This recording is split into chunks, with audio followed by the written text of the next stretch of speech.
تمام تعریفیں اللہ تعالیٰ جل مجدہ الکریم کے لیے، درود و سلام نبی کرم نور مجسم شفیع معظم احمد مجتبیٰ جناب حضرت محمد مصطفیٰ صلی اللہ تعالیٰ علیہ وسلم کی ذات والا صفات کے لیے حمد و صلوات کے بعد، عزیز دوستو، بزرگوں اور بھائیوں، انسان کھائے پیے سوئے جاگے تو اس کے جسم کی ضروریات پوری ہوتی ہیں، لیکن جب وہ اللہ کا ذکر کرتا ہے، نماز پڑھتا ہے، دعا مانگتا ہے، استغفار پڑھتا ہے، درود و سلام کے گجرے پیش کرتا ہے، تو پھر اس کی روحانی ضروریات پوری ہوتی ہیں۔ آج جس زمانے میں ہم وقت گزار رہے ہیں، لوگوں کی جسمانی ضروریات پوری کرنے کے لیے، غذائی ضروریات پوری کرنے کے لیے بہت سارے بندوبست کیے جا رہے ہیں، لیکن جتنا لوگ اپنی ظاہری ضروریات میں خود کفیل ہوتے جا رہے ہیں، اتنا ہی زیادہ وہ روحانی طور پر کمزور ہوتے جا رہے ہیں۔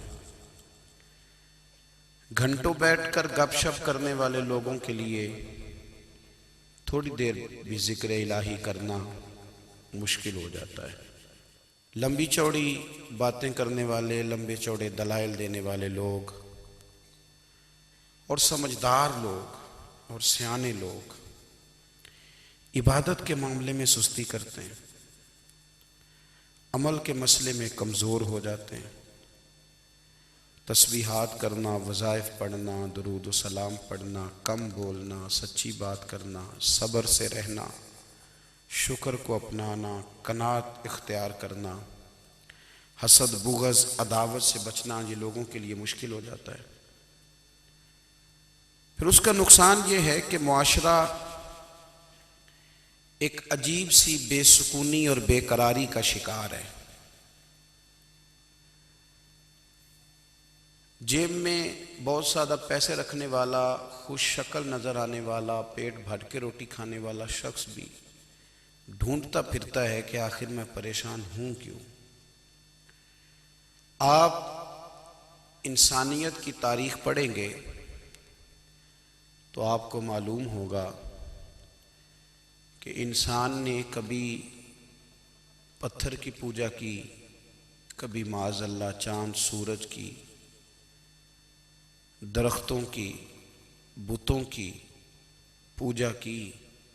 معاذ اللہ یہ غلط ڈائریکشن پہ تو چڑھ گیا، لیکن ایسا نہیں ہے کہ کوئی بندہ دنیا میں آیا ہو اور کسی کی اس نے عبادت نہ کی ہو۔ اس لیے کہ اللہ تبارک و تعالیٰ نے جس طرح ہمارے جسم میں کھانے کی طلب رکھی ہے، پینے کی طلب رکھی ہے، سونے کی طلب رکھی ہے، اسی طرح اللہ تعالیٰ نے عبادت کے لیے طلب رکھی ہے جسم میں۔ یہ تو ہوا کہ انسان گمراہ ہو گیا، غلط رستوں پہ چل نکلا، اس نے جھوٹے معبودوں کی طرف معاذ اللہ توجہ کر لی، لیکن وہ کسی نہ کسی کے سامنے جھکتا رہا، چونکہ اس کے وجود میں طلب تھی، شوق تھا اسے کہ وہ عبادت کرے۔ اللہ تبارک و تعالی جب مسلمان کو توفیق دے اور اللہ کی بارگاہ کی جانب وہ رجوع کرے، تو پھر اس کا رویہ یہ ہونا چاہیے کہ اس کی توجہ ہو اللہ کی جانب۔ ہمارے ہاں تسبیحات پڑھ لی جاتی ہیں اگر کبھی موقع ملے، لیکن وہ خاص انہماک، وہ خاص شوق، وہ خاص ذوق اللہ تبارک و تعالیٰ کی عبادت کا، ایک ہوتا ہے نماز پڑھنا، ایک ہوتا ہے اہتمام کے ساتھ نماز پڑھنا، یعنی ذرا وقت پہ اٹھنا، ذرا صحیح کر کے وضو کرنا، ذرا شوق سے مصلی بچھانا۔ ایک ہوتا ہے تسبیح پڑھ لینا، اور ایک ہوتا ہے ذرا تھوڑا سا نا شوق کے ساتھ اللہ کو یاد کرنا۔ آپ کبھی جو میں نے آیہ کریمہ پڑھی، اس کی آپ شان نزول دیکھیں، نبی کریم صلی اللہ تعالیٰ علیہ وسلم کے نا کچھ صحابہ اللہ کی محبت کے شوق میں حضور کی بارگاہ میں حاضر ہوئے، اور انہوں نے آ کے عرض پتہ کیا کیا؟ عرض کرنے لگے، یا رسول اللہ صلی اللہ تعالی علیہ وسلم سالوں بیت گئے ہیں سجدے کرتے ہوئے، حضور سالوں بیت گئے ہیں تسبیح پڑھتے ہوئے، سالوں بیت گئے کہتے ہوئے کہ سبحان اللہ وہ پاک ہے، ہمیں سالوں بیت گئے یہ کہتے ہوئے کہ اللہ اکبر وہی سب سے بڑا ہے، سالوں بیت گئے کہتے ہوئے کہ الحمدللہ ساری تعریفیں اللہ کے لیے، سالوں بیت گئے اس کی تسبیح کرتے، تحلیل کرتے، تکبیر کہتے۔ حضور اب نہ ہمارا اپنے رب سے ملنے کو جی چاہتا ہے، کبھی اے حقیقت منتظر نظر آ نہ لباس مجاز میں، لاکھوں سجدے تڑپ رہے ہیں میری جبین نیاز میں۔ اور اقبال کہنے لگے کہ تیرے عشق کی انتہا چاہتا ہوں، تو میری سادگی دیکھ کیا چاہتا ہوں، میرا ذرا سا تو دل ہے مگر شوق اتنا، میں وہی لن ترانی سنا چاہتا ہوں۔ میرا بھی دل کرتا ہے کہ اللہ میں تجھے کہوں میں تجھے دیکھنا چاہتا ہوں، جس طرح حضرت موسیٰ کلیم علیہ السلام نے کہا تھا، اور تو مجھے کہے کہ لن ترانی تو نہیں دیکھ سکتا، ذرا سا تو دل ہے مگر شوق اتنا، میں بھی وہی لن ترانی سنا چاہتا ہوں۔ پھر کہنے لگے بھری بزم میں راز کی بات کہہ دی، بڑا بے ادب ہوں سزا چاہتا ہوں۔ دیکھو سب لوگوں کے بیچ ہی میں نے یہ کہہ دیا۔ میرے عزیز صحابہ نا شوق میں، کتنے سارے لوگ ہیں آپ، کتنی ماشاءاللہ بڑی تعداد میں آپ آئیں، ہم بھی کبھی اس شوق میں گئے ہیں کہ ہمارے رب کو دیکھنے کو دل چاہتا ہے، ہمارا جی چاہے وہ کبھی ہمیں ملے، ہم کبھی اس کی زیارت کریں، اس کی بارگاہ کرم میں ہم حاضر ہوں۔ صحابہ نے عرض کیا یا رسول اللہ صلی اللہ تعالی وسلم ہمارا رب کہاں ہے؟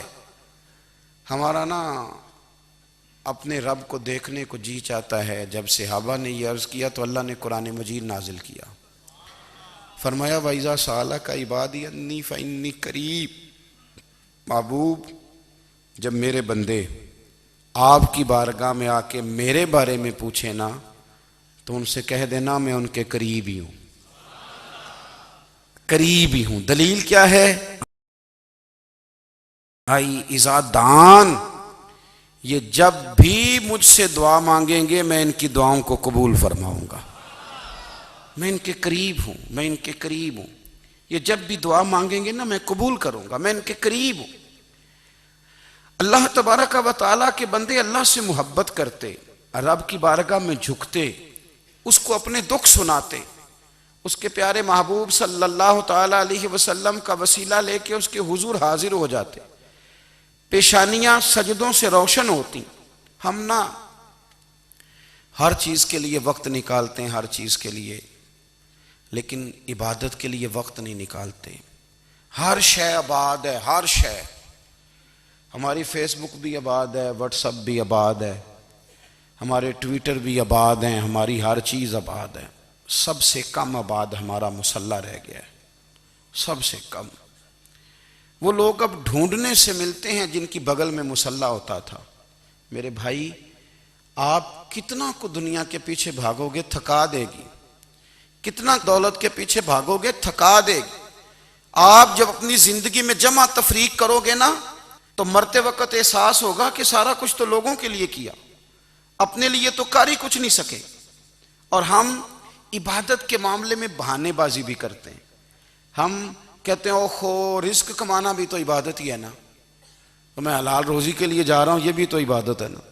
میری طرح کے لوگ کہہ دیتے ہیں کہ میں سویرے اٹھ کے مدرسے میں کچھ اسباق دیکھتا ہوں تو یہ بھی تو عبادت ہے، میں بیان کرنے کے لیے مطالعہ کرتا ہوں تو یہ بھی تو عبادت ہے نا، اتنے لمبے سفر کر کے ملک میں دنیا میں گھومتا ہوں تو یہ بھی تو میں عبادت ہی کر رہا ہوں۔ اب اسپیشل نفلوں کے لیے وقت کس طرح نکلے، اسپیشل کر کے تسبیح میں کیسے چلاؤں، میں سارا کچھ ہم بہانے بنا لیتے ہیں نا۔ میرا سوال یہ ہے کہ یہ ساری باتیں صحابہ کو، نبی کریم کو، دیگر لوگوں کو بھی تو پتہ تھی نا، لیکن آپ غور تو کریں 23 سال حضور کو وقت ملا، مختصر وقت ظاہراً تبلیغ کرنے کے لیے، پوری دنیا میں دین بھی پھیلانا ہے۔ گھر میں 11 ازواج ہیں، 4 بیٹیاں ہیں، ان کی اولادیں، سارے کام کاج بھی دیکھنے ہیں، لیکن سیدہ طیبہ طاہرہ حضرت عائشہ صدیقہ رضی اللہ تعالیٰ عنہ فرماتی ہیں سارا دن تبلیغ کرتے، ہر غلام کے دکھ سنتے، گھر میں آتے تو اپنے گھر والوں کا خیال کرتے، کام میں ہمارا ہاتھ بٹاتے۔ قربان جاؤں، کہتی ہیں زمانہ سارا سو جاتا لیکن آمنہ کے لال مصلی بچھا لیتے۔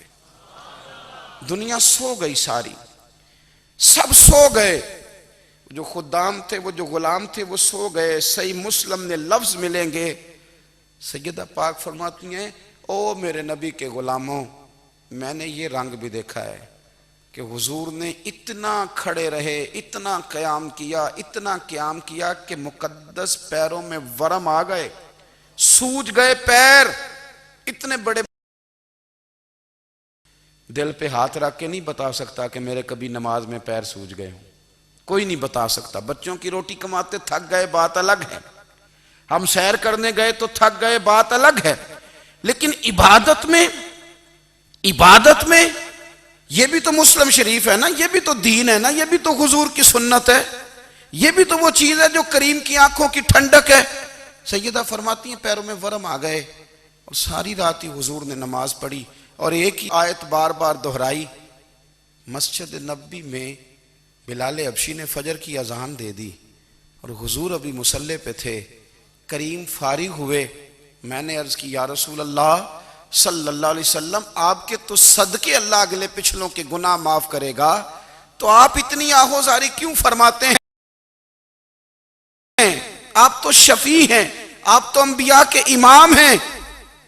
تو حضور نے فرمایا عائشہ تم نے گنوایا ہے نا میرے اللہ کی مجھ پر کتنی رحمت ہے، افلا اکون عبدا شکورا، فرمایا اگر اس نے اتنی نعمتیں دی ہیں تو کیا میں اس کا شکر گزار بندہ نہ بنوں؟ میں شکر گزار بندہ نہ بنوں اس کا؟ پھر اگر اتنی نعمتیں اس نے دی ہیں، مجھے اتنا نوازا ہے، تو پھر میں اس کے سامنے سجدے نہ کروں؟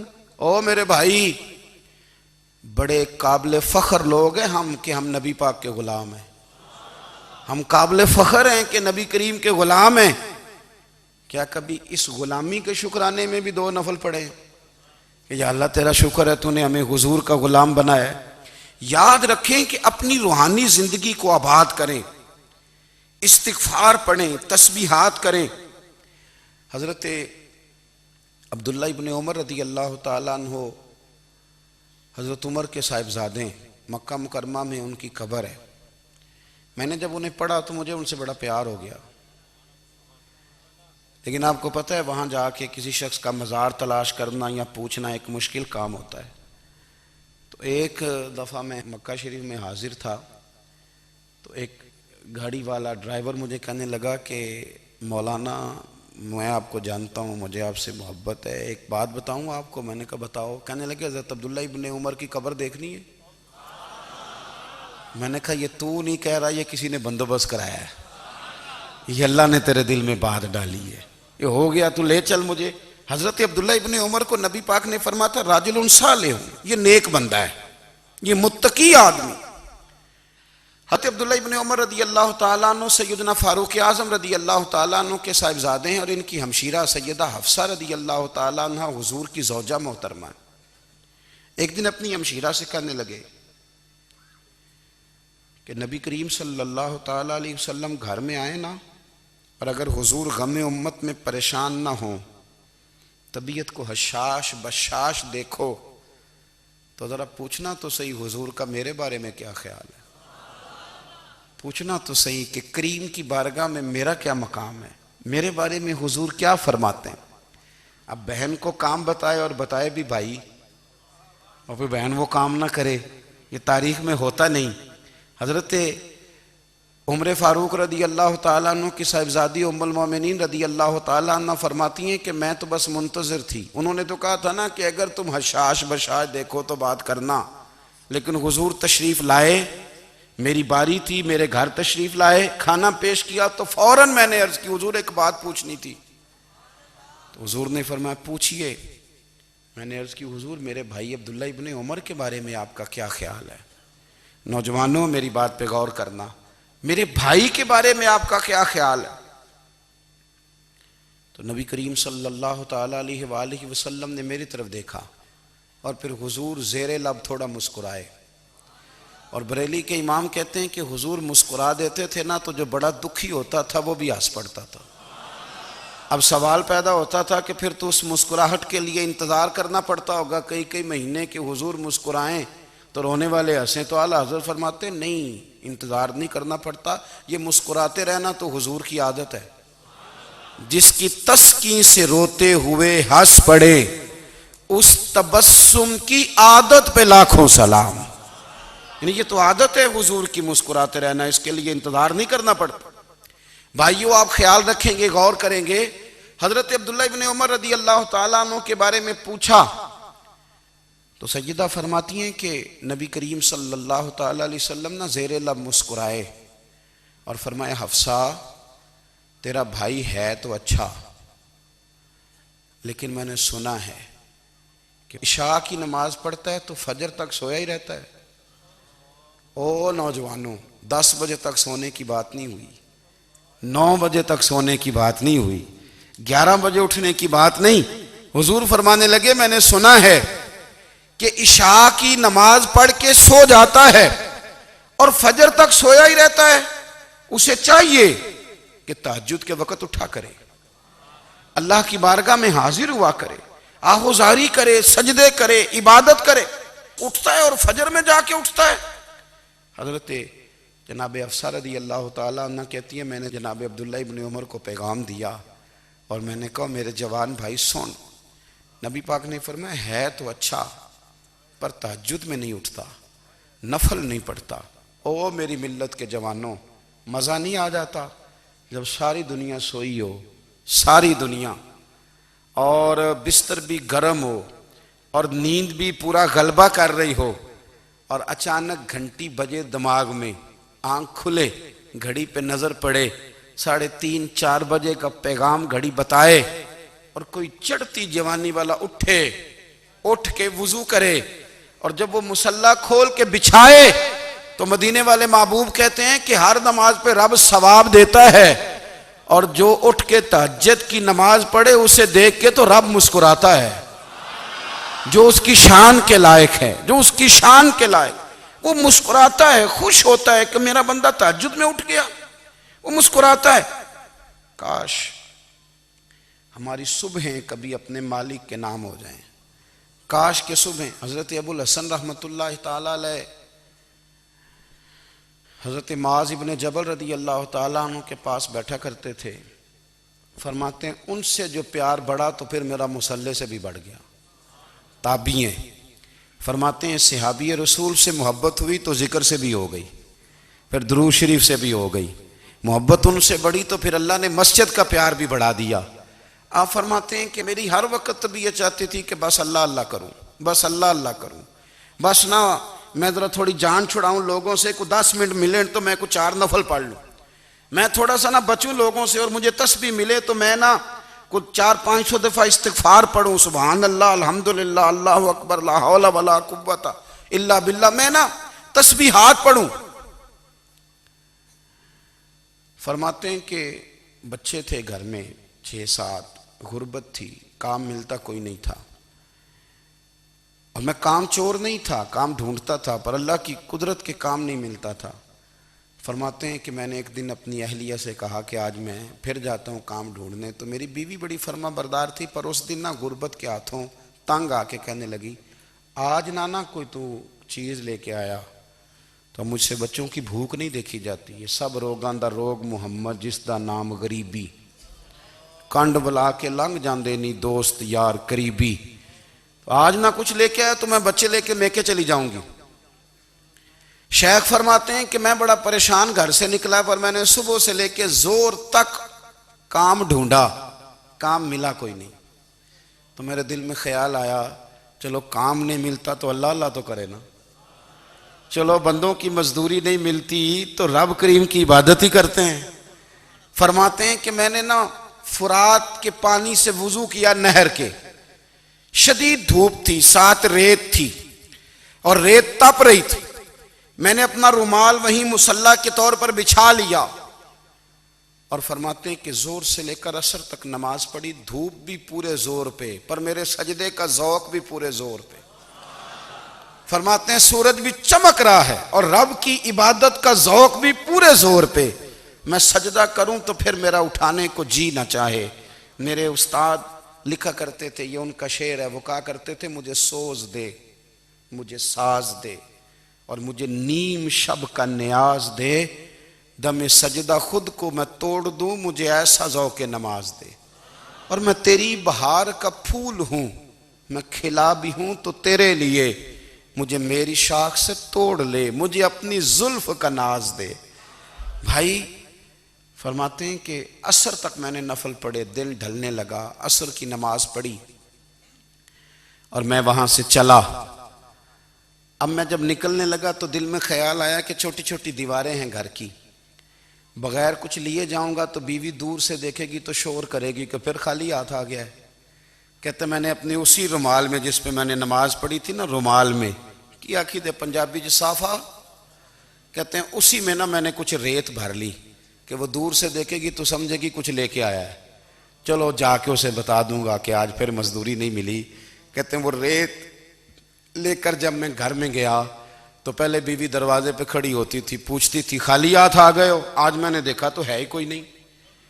فرماتے ہیں میں اندر داخل ہوا، سلام لیے، کونے میں میں نے وہ رومال رکھ دیا اور میں نے آواز دی کہ بھلی مانس کہاں ہو؟ تو وہ کہنے لگی آپ منہ ہاتھ دھو لیں، میں روٹی لے کے آئی۔ میں نے کہا روٹی کہاں سے آ گئی؟ یہاں تو کئی دنوں کے فاقے، تو کئی دنوں کی غربت ہے، یہاں تو اس گھر میں تو فقیری ہے۔ فرماتے ہیں کہ وہ روٹی لے کے آئی اور اس وقت کی جو موجودہ نعمتیں تھیں، سمجھ لیں سلاد، اچار، ہر چیز ساتھ لائی۔ میں نے کہا کہ بچے کہاں گئے؟ کہنے لگی وہ کھانا کھا کے کھیلنے گئے، آپ کھانا کھا لیں آ جاتے۔ کھانا اس نے چن دیا۔ میں نے حیرت انگیز لہجے میں ساری نعمتیں اپنے دسترخوان پہ دیکھ کر کے بیوی سے پوچھا یہ کہاں سے آیا کھانا؟ بچوں کو تو نے کہاں سے کھانا کھلایا؟ یہ سارا کچھ کیسا ہے؟ تو کہنے لگی پتہ نہیں آج آپ کس کریم کی مزدوری کرنے چلے گئے تھے، پتہ نہیں کس کریم کی، میرے گھر میں تو اتنی نعمتیں آئی ہیں کہ مجھ سے سنبھالی نہیں جا رہی، اتنا اناج ہے، اتنا گندم ہے، کس کریم کے دروازے آج چلے گئے تھے؟ یہ کہتے کہتے وہ اٹھی اور اٹھ کر کے کہنے لگی پہلے بڑا کچھ آیا تھا، اب کیا لے آئے ہو؟ اور جا کر کے نا اس نے وہ ریت والا رومال کھولا، کہنے لگے میں تو لے کے آیا تھا ریت، تو میرے رب نے اسے بھی سونے اور ہیرے بنا دیا تھا۔ جب آپ کی توجہ اللہ کی جانب، میرے نبی پاک صلی اللہ تعالی علیہ وسلم نے فرمایا ہر چیز اپنے رب سے مانگ، ہر چیز مانگ، ہر چیز مانگ۔ یا رسول اللہ کیا کچھ؟ میرے محبوب نے فرمایا تیرے گھر میں نمک بھی ختم ہو جائے تو وہ بھی اپنے رب سے مانگا کر، تو مانگنا وہ تجھے دے گا، تو اس کی بارگاہ میں کشکول طلب دراز تو کرنا۔ اور ترمذی شریف میں عجیب لفظ ہیں، رسول کائنات نے فرمایا، رب کریم فرماتا ہے جب میرا بندہ ہاتھ اٹھاتا ہے نا تو مجھے حیا آتی ہے کہ میں خالی کیسے لوٹا دوں اس کے، اتنے بڑے بادشاہ کی بارگاہ میں۔ او بھائی لوگوں سے عزتیں تلاش کرتے ہو تو وہ کیا تمہیں عزت دیں گے؟ وہ تو کل اچھا کہتے ہیں پرسوں برا کہنے لگ جاتے ہیں۔ لوگوں کے سامنے گڈ بک میں آنا چاہو گے تو وہ تو سویرے تمہارے بارے میں کچھ کہیں گے، شام کچھ اور کہیں گے۔ اپنی روحانی زندگی آباد کریں، اپنے مسلح کو وقت دیں، اور دنیا سے چھپ کر اس موبائل کو بند کر کے اور اپنے آپ سے بھی چھپ کے اور تنہا ہو کے چھپا کے سارا کچھ اپنے آنسو اپنے رب کی بارگاہ میں پیش کریں، اس کے حضور حاضری دیں۔ سنو نا ترمذی کی حدیث، اور اسے یاد رکھنا، نبی پاک علیہ السلام نے فرمایا اپنے دکھ لوگوں کے سامنے نہ بیان کرنا، سیٹھوں نوابوں کو نہ بتاتے پھرنا، دنیا داروں کے سامنے جا کے نہ رونا کہ میں تکلیف میں ہوں۔ فرمایا اگر دنیا داروں کو دکھ بتاؤ گے رب تمہیں کبھی غنی نہیں کرے گا، اور لوگ ہیں کہ الٹا مذاق اڑائیں گے۔ آپ کی جس سے بڑی پکی یاری ہے نا، پکی، وہ تب تک پکی ہے جب تک آپ نے 50,000 مانگا نہیں، اور جس وقت آپ نے کہہ دیا کہ میں مجبور ہوں میری مدد کر تو پھر ختم ہو گئی دوستی۔ لوگوں کے تعلقات آپ کے ساتھ تب تک ہیں جب تک آپ ان سے کوئی ضرورت وابستہ نہیں کرتے۔ کریم محبوب فرمانے لگے بندوں کے سامنے دکھ نہ بیان کرنا، اللہ تجھے کبھی غنی نہیں کرے گا، تو اپنے دکھ اپنے رب کو بتا، تو دعائیں مانگ، تو اس کی بارگاہ میں حاضر ہو، تو اس کے حضور عرض کر۔ فرمایا اپنے دکھ اپنے رب کو بتا، وہ جلدی کرے یا دیر سے کرے تجھے ساری دنیا سے بے نیاز کر دے گا، تجھے کسی کا محتاج نہیں رہنے دے گا۔ اپنے مسلح کو، اپنی دعاؤں کو. ایک بزرگ فرماتے ہیں میں نے دعا مانگنے کا طریقہ اپنی بیوی سے سیکھا. دعا مانگنے کا طریقہ اپنی، سیکھنے والے تو اپنے بچوں سے بھی سیکھ لیتے ہیں، سیکھنے والے تو ہر ایک سے سیکھتے ہیں. وہ کہتے ہیں میں نے دعا مانگنے کا سلیقہ اپنی بیوی سے سیکھا ہے. حضرت وہ کس طرح؟ فرمانے لگے میری بیوی نے نا مجھے کوئی کام بتایا، کچھ پیسوں کی ضرورت کے لیے کہا، تو میں نے اسے کہا کہ بھئی ابھی میرے پاس نہیں ہے، کچھ دنوں میں آتے ہیں تو میں دے دوں گا. عورتوں کی عادت ہوتی ہے وہ بار بار یاد کراتی ہیں. 2-4 دنوں کے بعد پھر اس نے کہا حضرت وہ میں نے کہا تھا کچھ پیسے، میں نے اسے کہا کہ ابھی میرے پاس نہیں ہے، کچھ دنوں میں ملتے ہیں تو میں تمہیں دے دوں گا. اس نے کچھ دنوں کے بعد پھر کہا حضور وہ میں نے کچھ پیسے کہے تھے. فرماتے میں نے ڈانٹ دیا، میں نے کہا کہ کیا تو روز مجھے شرمندہ کرتی ہے، کہا نا میرے پاس نہیں ہے، ہوں گے تو دے دوں گا، تو روز یاد کراتی ہے. فرماتے ہیں اس نے پہلے تو میری ڈانٹ کو سہا، پھر میرے سخت جملوں نے اس کی آنکھوں میں آنسو پیدا کر دیے، پھر اس نے اپنے آنچل میں اپنے اس دکھ کو سمیٹا، اور پھر اس نے ایک جملہ کہا تو میں رو پڑا، اور مجھے اپنے رب سے مانگنے کا طریقہ آ گیا. مجھے کہنے لگی حضرت جی آپ نے ڈانٹ دیا میں نے سہ لیا، پر آپ ہی میرے شوہر ہیں، بتائیں نا آپ سے نہ کہوں تو میں کس سے جا کے کہوں. فرماتے ہیں میں رو پڑا، اور میں کھل کے رویا، اور میں تڑپ کے رویا، اور پھر میری سسکیاں بند گئیں. تو مجھے کہنے لگی آپ کو کیا ہوا؟ میں نے کہا مجھے بھی دعا مانگنی آ گئی ہے. جب میں اسے کہوں گا نا اللہ تو ہی میرا رب ہے، میں تجھ سے نہ کہوں تو میں کس سے جا کے کہوں؟ میں کیوں کسی بندے سے سوال کروں؟ میں کیوں کسی دنیا دار سے کہوں؟ میں تیرے بندوں کا، نیک بندوں کا وسیلہ لے کے، تیرے محبوب کی غلامی لے کے تیری بارگاہ میں آیا، تجھ سے نہ مانگوں تو کس سے مانگوں؟ سمجھ آ گئی ہے. جب میں اس رنگ میں مانگوں گا تو پھر رب میرے اوپر بڑا ہی فضل فرمائے گا، وہ میرے اوپر بڑی رحمت کرے گا، وہ میرے لیے آسانیاں کرے. عزیز دوستو ہم اس طرح کرنے لگ گئے ہیں کہ ہم نے نا اپنے تعلقات پر اعتماد کرنا شروع کر دیا ہے. میرے تعلقات بہت ہیں. ہم نے اپنی دولت پر اعتماد کرنا شروع کر دیا ہے، میرے پاس دولت بہت ہے. ہم نے اپنے علم پر، اپنی شہرت پر اعتماد کرنا شروع کر دیا ہے کہ میرے پاس فلاں چیز بہت ہے.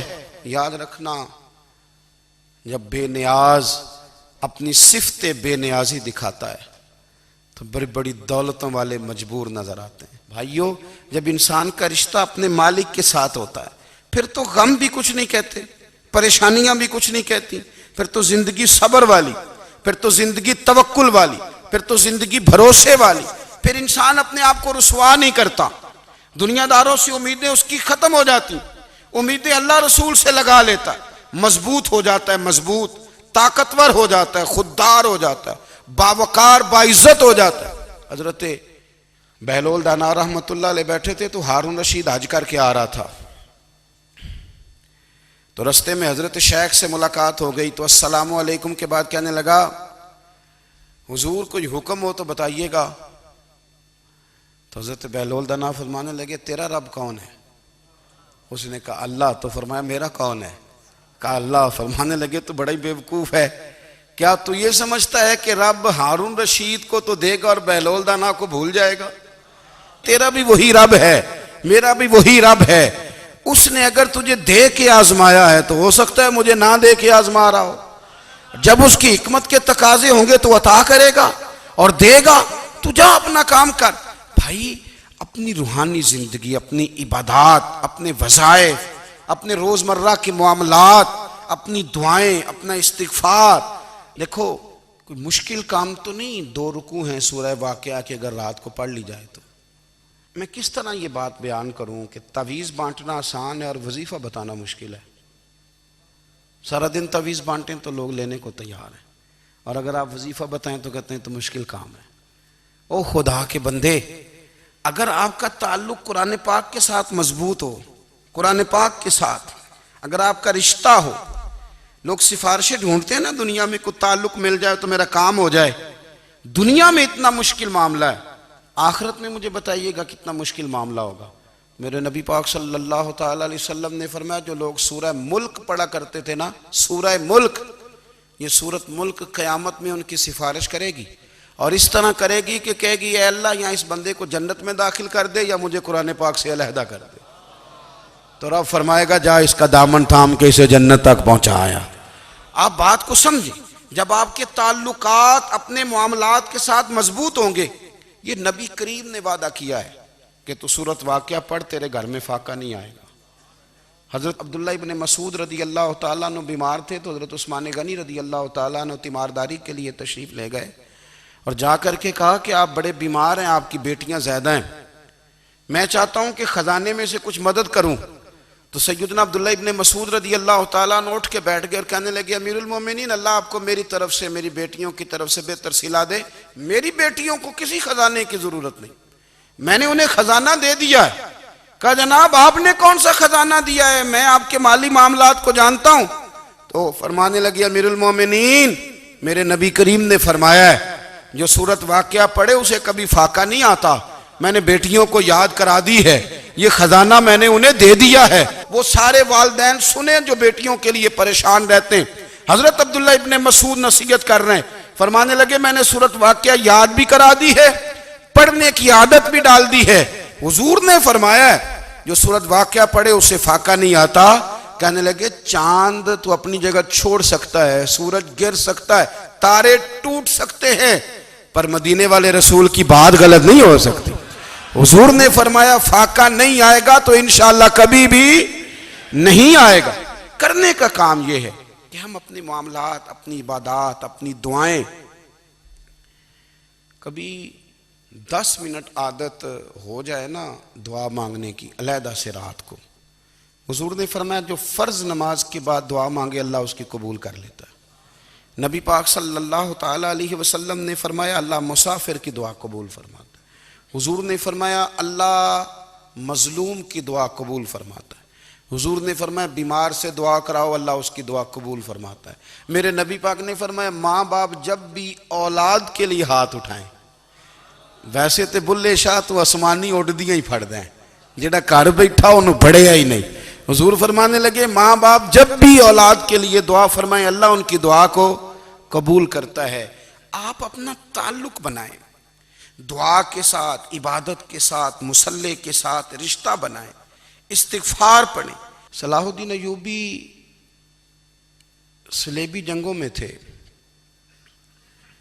رات کو مسجد اقصیٰ میں نماز پڑھی تو پریشان تھے۔ ایک بزرگ سے ملاقات ہوئی تو وہ کہنے لگے کہ آپ بڑے پریشان ہیں۔ کہنے لگے حضور پریشان اس لیے ہوں کہ پہلے ہی مسلمان کمزور ہے، اب میں نے سنا ہے دشمن کا ایک بحری بیڑا وہ جنگی سامان سے بھرا ہوا آ رہا ہے، تو اب ان کے پاس اور تلواریں اور نیزے آ جائیں گے، مسلمانوں کے پاس پہلے ہی وسائل کی کمی ہے، پریشان ہوں کس طرح کر کے مقابلہ کریں گے۔ یہ بات کہتے ہی صلاح الدین ایوبی نے بزرگوں سے کہا حضور آپ بھی دعا کرنا، دعا کی بڑی طاقت ہے۔ میرے نبی پاک نے فرمایا دعا مومن کا ہتھیار ہے، دعا مومن کا۔ حضور نے فرمایا تقدیر کو سوائے دعا کے کوئی چیز نہیں بدل سکتی، دعا مومن کا ہتھیار ہے، یہ کافر کے پاس کوئی نہیں، یہ ہتھیار ہے مومن کا۔ اللہ کرے آپ کو سمجھ آئے، پھر سنیں کئی بار کہہ چکا ہوں یہ ہتھیار ہے۔ کافر کے مقابلے میں جو تیرے پاس سب سے بڑا ہتھیار ہے وہ دعا ہے۔ دعائیں کرانی چھوڑ دی، کرنی چھوڑ دی، لینی چھوڑ دی۔ حضرت سیدنا انس بن مالک رضی اللہ تعالیٰ عنہ فرمایا کرتے تھے میں نے وہ رنگ دیکھا ہے جب حضور دعا مانگتے تھے اور حضور کی مقدس آنکھوں میں آنسو بھی ساتھ ہی بہا کرتے تھے، میں نے وہ انداز دیکھا ہے۔ تو صلاح الدین ایوبی بزرگ سے کہنے لگے آپ بھی دعا کیجیے، اور خود رونے لگے اور سر سجدے میں رکھ کے رونے لگے، اور عشاء سے لے کر فجر تک روئے، خوب روئے۔ صبح وہ بزرگ آئے تو صلاح الدین ایوبی کا خوبصورت اور ہنستا ہوا چہرہ دیکھا، کہنے لگے آپ بڑے خوش ہیں، رات تو میں نے بڑے روتے ہوئے دیکھا تھا۔ تو کہنے لگے حضور وہ جو بحری بیڑا آ رہا تھا نا وہ پانی میں ڈوب گیا ہے، اب وہ نہیں آ رہا، ابھی خبر آئی ہے تو میں بڑا خوش ہوں۔ بزرگ کہنے لگے اٹھ سینے سے لگ، اور سن ایک بات، وہ بحری بیڑا پانی میں نہیں ڈوبا، وہ تیرے آنسوؤں میں ڈوب گیا ہے۔ وہ جو تو رات رویا ہے نا رب کریم کی بارگاہ میں تو وہ ڈوب گیا ہے۔ بھائی اپنا مصلی کا، عبادت کا، وظائف کا، اللہ اللہ کا سلسلہ اس کو مضبوط کریں، اپنی دعاؤں کے تعلق کو مضبوط کریں۔ دعائیں بڑے انقلاب برپا کر دیتی ہیں۔ ہم تھوڑے تھوڑے نا جب سے خشک ہوئے ہیں نا، خشک، اور میری تو جماعت ہی صوفیاء کی جماعت تھی، ہم تو داتا علی اجمیری کی جماعت سے، ہم تو خواجہ اجمیری کی جماعت سے، ہم تو شیخ احمد فاروق سرہندی کی جماعت سے، ہم تو صوفیاء کی جماعت۔ ہماری جماعت نے بھی وہ تعلق جو ہمارے بزرگوں نے بنایا تھا۔ بزرگ اللہ کے قریب کیسے جاتا ہے؟ ہمارے یہاں نا بہت سارے لوگ کہتے ہیں جی نظر ہو گئی تو کام ہو گیا۔ بھئی جو بخاری مسلم میں طریقہ ہے نا اللہ کا قرب پانے کا، وہ تو نفل ہے۔ نبی کریم علیہ السلام نے فرمایا بندہ نفلوں کے ذریعے رب کے قریب جاتا ہے، اور اتنا قریب جاتا ہے کہ پھر اللہ اس کی زبان بن جاتا ہے، اللہ اس کی آنکھیں بن جاتا ہے، کان بن جاتا ہے، ہاتھ اور پیر بن جاتا ہے۔ تو یہ تو عبادت ہے، یہ تو اللہ کی بارگاہ کی حاضری ہے جو آپ کو اللہ کے قریب کرے گی۔ تو اپنے نماز کو اہمیت دے کے ادا کریں، نمازیں موبائل بند کر کے ادا کریں۔ لیکن نا کچھ لوگ کہتے ہیں مجھے ٹائم نہیں ملتا نماز کا، تو میں کہتا ہوں یہ آپ نے بڑی جرت کی بات کی ہے۔ مجھے کو میرا پیر بھائی کہا جائے نا میرے پاس ٹائم نہیں آپ کو ملنے کا، تو میں کہتا ہوں آج کے بعد آنا ہی نہ۔ تو کیا سمجھتا ہے، تو وہ بڑا آدمی ہے، تیرے پاس ٹائم نہیں ہے اور ہمیں ملنے کا ٹائم، موج کر۔ تو آپ نے اللہ رسول کو کہہ دیا ٹائم نہیں۔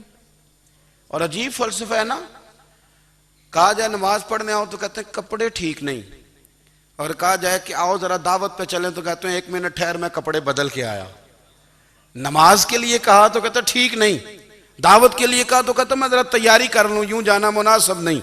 یہ معاملہ ٹھیک نہیں۔ رب تو فرماتا ہے کہ جب تو مسجد میں آ تو زینت اختیار کر کے آ، خوب ذوق سے دعا مانگیں، خوب شوق سے نماز پڑھیں، خوب استغفار کا مزاج بنائیں۔ آپ لوگوں کے بیچ رہ کے سوکھ حاصل کرنا چاہتے ہیں، لیکن آپ کو پتہ ہے کئی مہینے غار حرا میں رہنا بھی مدینے والے محبوب کا طریقہ ہے۔ ہر سال اعتکاف بیٹھنا الگ سے، یہ بھی حضور کا طریقہ ہے۔ مسجد نبوی کے اندر دروازہ کھلتا تھا نبی کریم کا، پر گھر کے اندر نفل پڑے نبی پاک نے۔ اور حضور فرماتے ہیں کچھ نفل نماز گھر میں بھی پڑھا کرو، گھر کو قبرستان نہ بناؤ۔ ہمارا گھر اللہ کے ذکر سے آباد ہوگا اگر ہم نماز پڑھیں گے نا۔ میں جب سنت پڑھنے کے لیے گھر میں کھڑا ہوتا ہوں تو میرا جو 2.5-3 سال کا بیٹا ہے نا، وہ بھی میرے ساتھ نماز پڑھنی شروع کر دے۔ اسے پتہ کوئی نہیں نماز کیا ہوتی ہے، لیکن وہ بھی نا سجدہ نہ بھی کرنا ہے تو ساتھ لیٹ ضرور جاتا ہے۔ پتہ چلا بچے لیکچر دینے سے نماز نہیں پڑھتے، نماز شروع کر دیں تو بچے بھی شروع کر دیتے ہیں۔ ہم جب پریشان ہوتے ہیں تو لیکچر دیتے ہیں، تو لیکچر تو باہر شاید چل جائے، گھر میں کیسے چلے گا؟ گھر میں تو عمل چلے گا۔ تو میرے عزیز، آج کے اس روحانی اجتماع میں ہمارے دوستوں نے جو محنت کی، ہم نے بار بار اپنی نیت سے پوچھا خدا ہمیں معاف کرے اگر کوئی ذاتی شہرت ہے، کوئی ہمارے ذاتی مفادات ہیں، رب ہمیں ہدایت دے۔ ہماری یہ خواہش تھی کہ روحانی اجتماع ہمیں تھوڑا سا اللہ اور اس کے رسول کے جانب مائل کرے، کچھ ہمارا رشتہ مصلی کے ساتھ مضبوط کرے۔